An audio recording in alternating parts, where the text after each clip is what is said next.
दोस्तों, आज की हमारी इस वीडियो में मैं आज आपके साथ सुप्रीम कोर्ट का एक केस डिस्कस करूंगा जिसमें महाराष्ट्र पुलिस ने एक शेड्यूल कास्ट के चोर को सड़क पर आधा नंगा करके मारा था।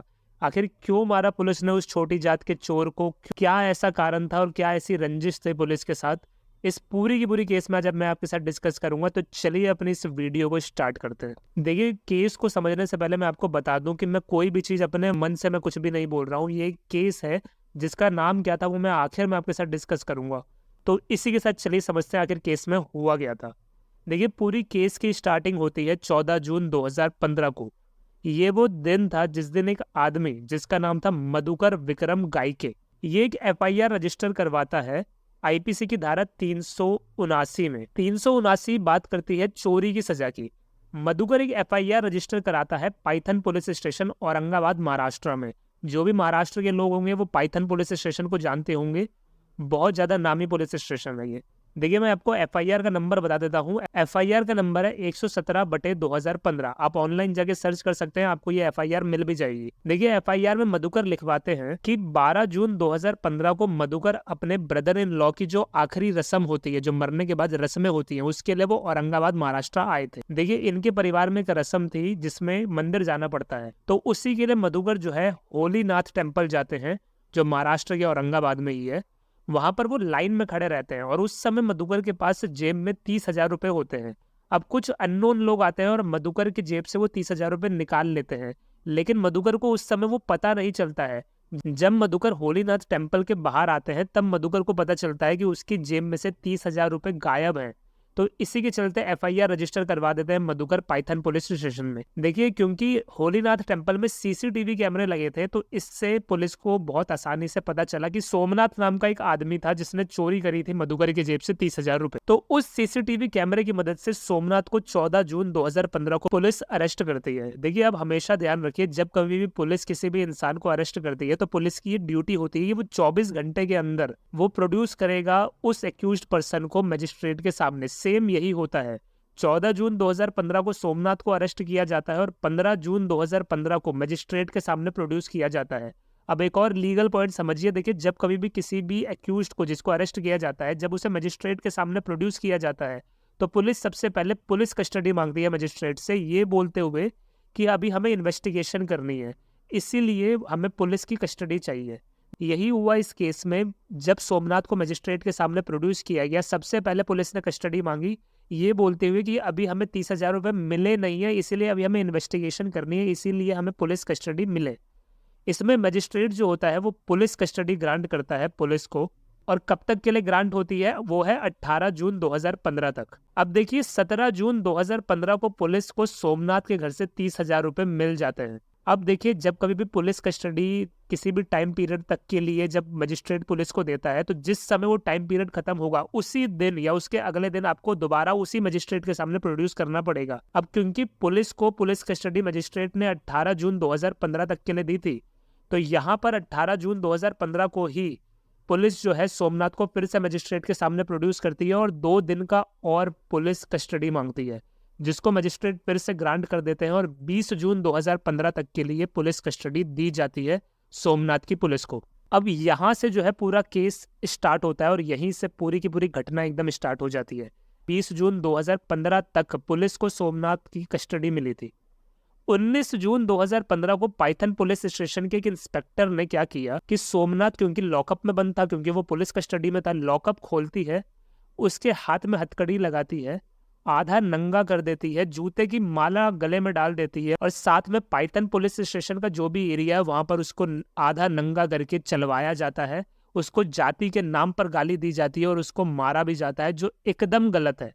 आप किसी भी जाति के हैं, आपको चाहे वो छोटी जाति का आदमी है चाहे वो बड़ी जाति का आदमी है, आपको दोनों की रिस्पेक्ट करना जरूरी है। और अगर आप किसी पोजीशन पर है तब तो ये आपकी और जिम्मेदारी हो जाती है। कभी भी पुलिस को इस तरीके से एक्ट नहीं करना चाहिए था, लेकिन पुलिस ने इस केस में इसी तरीके से एक्ट किया।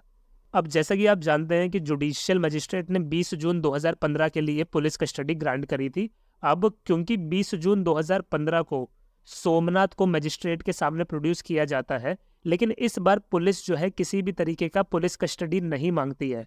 अब क्योंकि पुलिस कस्टडी नहीं मांगी जाती है, तो फिर सोमनाथ को जुडिशियल कस्टडी में भेज दिया जाता है, 4 जुलाई 2015 तक के लिए।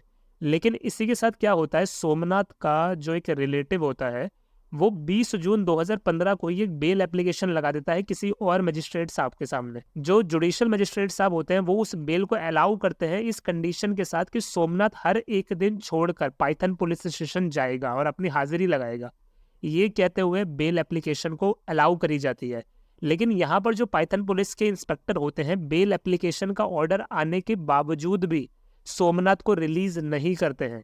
अब देखिए, जब कभी भी आपके साथ ऐसा हो कि जब कभी भी बेल का ऑर्डर आपके फेवर में कोर्ट ने दे दिया है लेकिन अगर फिर भी पुलिस आपको रिलीज नहीं कर रही है, तो आपको क्या करना है कि जिस भी मजिस्ट्रेट ने बेल का ऑर्डर दिया था उसी के सामने एक एप्लीकेशन आपको लगानी है, पूरी घटना उस एप्लीकेशन के सामने आपको बतानी है और साथ में रिलीज के लिए प्रेयर करना है। इस केस में जो सोमनाथ के रिलेटिव होते हैं वो यही करते हैं कि एप्लीकेशन लगाई जाती है उसी मजिस्ट्रेट के सामने जिसने बेल ऑर्डर दिया था।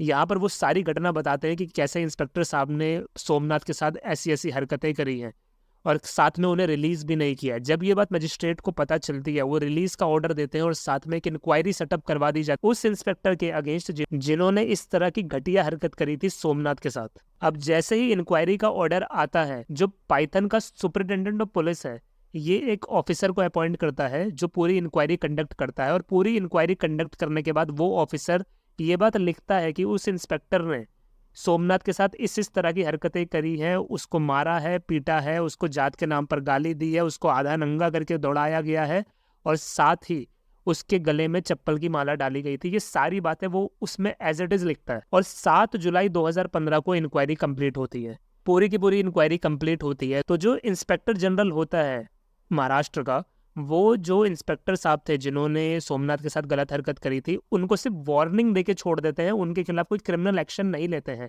देखिए, जब इंस्पेक्टर जनरल साहब का इस तरह का ऑर्डर आता है तो सोमनाथ सीधा हाई कोर्ट जाता है इस ऑर्डर के अगेंस्ट में।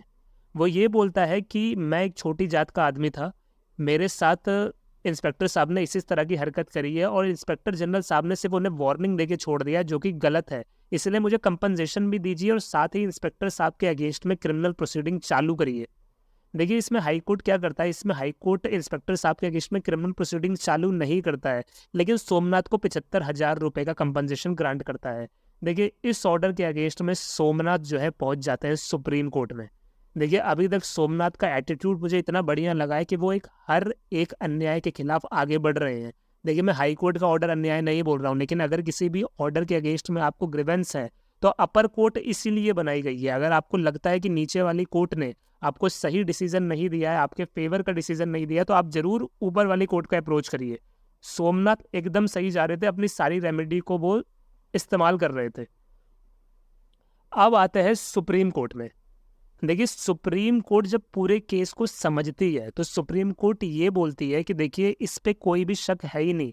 अगर मैं रिपोर्ट पढूं ऑफिसर की और सारे के सारे मैं कंटेंट पढूं, हाई कोर्ट की पिटीशन पढूं, मैं अगर डिस्ट्रिक्ट कोर्ट की वो एप्लीकेशन पढूं, तो इससे एकदम क्लियर है कि इंस्पेक्टर साहब ने सोमनाथ के अगेंस्ट में गलत हरकत करी थी। क्योंकि जो इंस्पेक्टर साहब थे वो इंक्वायरी के दौरान ही रिटायर हो गए थे, इसलिए अब हम उनके खिलाफ क्रिमिनल एक्शन नहीं लेंगे। लेकिन इंस्पेक्टर साहब को अब 1,75,000, 75,000 और 25,000 ये तीनों मिला के जो कंपनसेशन है वो आपको सोमनाथ को अपनी जेब से देना पड़ेगा। तो कोर्ट ने उनके अगेंस्ट में कोई क्रिमिनल प्रोसीडिंग नहीं चलाया लेकिन कंपनसेशन देने के लिए बोला। तो ये हुआ उस पूरे केस में। आपको क्या लगता है कि सुप्रीम कोर्ट ने कंपनसेशन देकर और क्रिमिनल प्रोसीडिंग ना चलाकर सोमनाथ के साथ सही किया या गलत किया? कमेंट जरूर करिएगा, लेकिन आप सुप्रीम कोर्ट के अगेंस्ट में कुछ मत लिखिएगा वरना कंटेम्प्ट ऑफ कोर्ट हो सकता है। हाँ, आप एक जजमेंट को क्रिटिसाइज कर सकते हैं लेकिन आप कंटेम्प्ट नहीं कर सकते हैं। और अगर आपको इस तरह की और वीडियो चाहिए तो हमारे इस यूट्यूब चैनल को सब्सक्राइब करिए और वीडियो को शेयर जरूर करिएगा। मिलता हूँ अगली वीडियो में, बाय।